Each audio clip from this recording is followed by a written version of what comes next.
want to come to you, Ambassador Cousin. There was a mention this morning by Mamadou Biteye of Professor Willis from Nairobi University that crops don't need rain, crops need water. So have you, in your discussions today, how do we get the water to the crops? Economists across the globe agree that by 2030, the African agribusiness opportunity is somewhere around $1 trillion.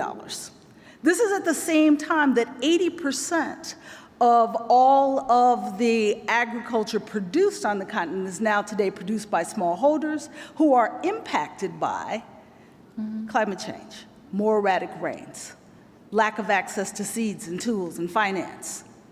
And so we talk about how then do we scale up the innovations and the research that we know is working out there to increase the productivity of those smallholder farmers, to ensure that we actually do capture that $1 trillion opportunity. And for a very long time, yes, we have been talking about improved seeds and tools supported by education that are delivered through adequate research and innovation, but we didn't talk about water. But water and irrigation projects on the continent are not new. There's been tens and hundreds of millions of dollars invested in large cement irrigation projects. What we're now talking about is farmer-led irrigation projects, projects that will empower farmers and communities to support the adequate access to that water resource that is required whether the rains are erratic or not, to ensure that we can create and develop the full productivity of the land the farmers cultivate.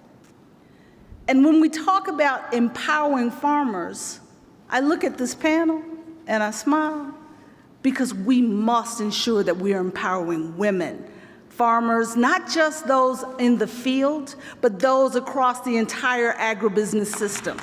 We must ensure that as I look at this audience today, when we get past talking about aid, and food assistance, when we say we want to target it to the women, and we're now talking about investment and growing $1 trillion opportunity, the percentage of women in the room gets smaller and smaller every year.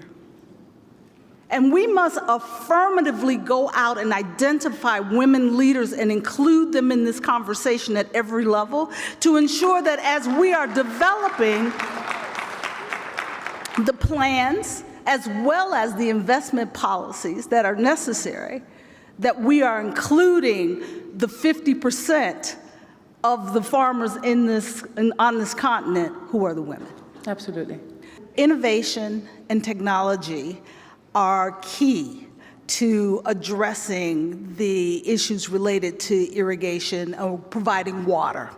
Because water, as we've said, is what is required for agriculture, whether it is addressing the challenges of droughts or the challenges of floods, and ensuring that we can make the tools that are available help us leapfrog the challenges that other countries and have developed through irrigation. Leapfrogging those challenges also make agriculture more productive here on the continent. And that will require increased government and private sector financial investment. And investment not just in tools, but in education and in adaptation of those tools.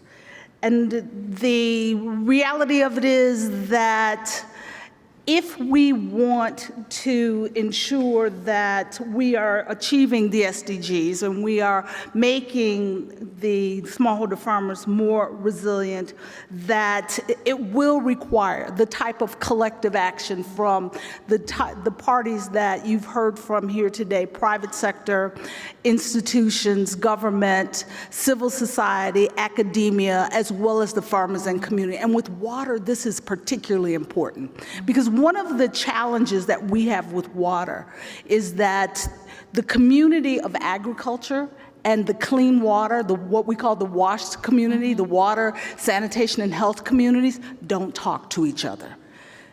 And as we begin to grow the irrigation, the activities on the continent, it will require that we manage between coherent policies on the agriculture side as well as on the wash side to ensure that we can appropriately use the water resource across the continent. And that means national legislation, but also regulatory frameworks that are driven by and led by community leaders. Okay. In November, the African Union and heads of state will come together to develop a an African continental irrigation strategy for the first time, to ensure that what we are talking about here becomes a reality across the continent. Okay, thank you.